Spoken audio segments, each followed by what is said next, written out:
வெற்றியும் இந்த படத்துல தான் தன்னுடைய கட்சியான அதிமுக கூடிய படம் ஆரம்பிக்கிறதுக்கு முன்னாடியே காமிச்சிருப்பாரு மக்கள் திலகம் எம்ஜிஆர் அவர்கள்.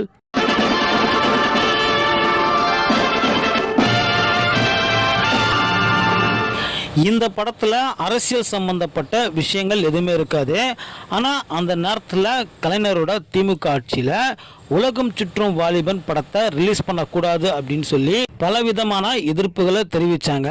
இந்த எதிர்ப்புகளாம் தாண்டி தான் இந்த படத்தை ரிலீஸ் பண்ணி மெகா சூப்பர் ஹிட் ஆக்கியிருப்பாரு இந்த படத்தோட தயாரிப்பாளரும் இயக்குனரும் கதாநாயகனுமான எம்ஜிஆர் அவர்கள்.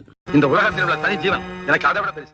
உலகம் சுற்றும் வாலிபன் வெற்றியை தொடர்ந்து அடுத்த வருடமே வெளியான திரைப்படம் தான் ஸ்ரீதர் இயக்கத்துல உரிமை குரல். இந்த படத்துல பாத்தீங்கன்னா எம்ஜிஆரோட வேஷ்டி கரையில ஏடிஎம்கே கொடியான சிவப்பு கருப்பு வெள்ளை இருக்கும். இந்த நேரத்துல திமுகவினர் எம்ஜிஆரை நாட்டை விட்டு போகணும் அப்படின்னு பேசியிருந்தாங்க.